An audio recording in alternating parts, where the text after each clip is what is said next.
season. Hello and welcome to your training on the Garmin DeZL 780. Today we're going to be going over how the device works and how to get you from point A to point B while using the best route possible. So when you first start out with the device, you're actually going to have a warning. That's going to say that you should not be using the device while you're currently driving. Once you accept the warning, you'll be shown this screen, which is how you change your different vehicle loadouts. Now, as you can see, I already have different loadouts selected and I already have them all set up, but we're going to go ahead and create one and show you how to customize it.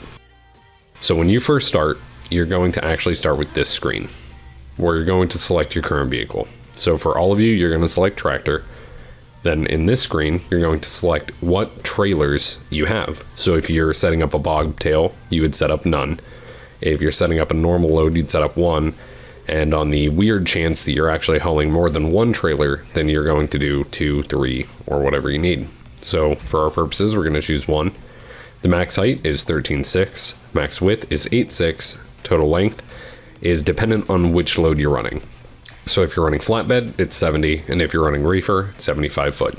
And your total weight will always be 80,000 pounds. On this screen, this is if you're hauling hazardous materials. 9 times out of 10, we don't do that, so let's just go ahead and hit next. And then as you can see, what we just created is right here. To rename it, go ahead and hit the wrench, hit these 3 dots, and then hit rename profile.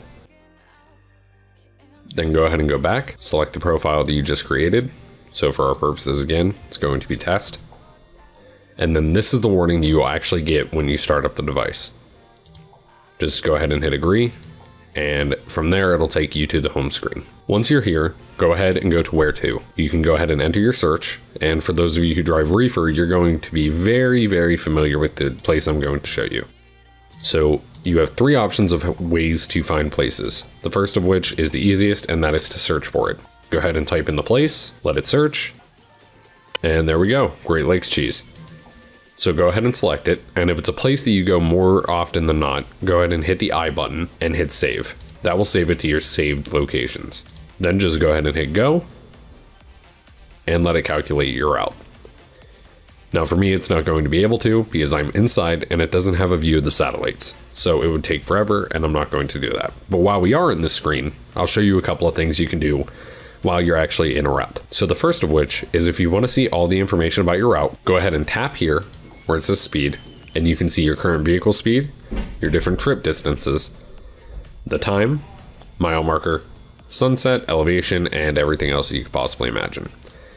So think of this as a hub for all of the information during your route. Down here, you can see direction. This can actually be changed to one thing at a time of whatever you actually want to show here while you're driving. So a lot of people decide that what they would rather have is either next mile marker, or normally there are more options, but again, I can't contact satellites right now, so I don't have them. One of them, however, would be the time to the destination. The other would be the distance to the destination. But for our purposes right now, we have direction, so to show you that you can change it, let's go ahead and select time of day. So you hit the plus, and then from now on, this will show the time of day. Now earlier I talked about other ways to find where you're going. So it's a place that doesn't show up in search, go ahead and enter the address manually. That works exactly the same way as what you're used to. Another way is to go into saved and find your saved places. By default, these 3 Garmins are here. You do not need to use them, and if you want to delete them, go ahead and click on one, hit the I, hit this plus button, and hit delete. Now the last thing to show you would be the trip planner. So with the trip planner, you can go ahead and plot out your trip like you would with an atlas, but all through Garmin. So you select your starting location. We'll do where I am now. We'll go ahead and select a destination. So let's say Great Lakes cheese. And then we can go ahead and add our stops in between. So let's say we wanted to go ahead and use categories. Then this would be a very basic trip. Now one other thing you can do is if you end up in a location that you wanted to save, you can go ahead and go to view map, tap on your truck, tap here, and then go ahead and hit save. Then you can just enter the name, and that will also be added to your saved places. Now the last thing to show you is called voice command. Say a command. Find place. Speak the name of a place. Great Lakes cheese. Searching for Great Lakes cheese. Select a line number. 1.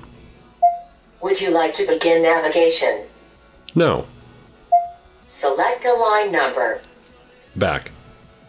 Speak Back. the name of a place. Back. Main menu. Find category. Speak a category. Shopping. Select a subcategory. Down. Home and garden. Searching for home and garden. Select a line number. Exit. And as you can see, without any effort at all, you can go ahead and modify your route or add stops on the go by using voice commands. And that's pretty much it. Welcome to the Garmin ecosystem. We hope that you really enjoy the 780 LMT as much as we do, and we're definitely excited to have it. I mean, it can't be worse than what we had before, right?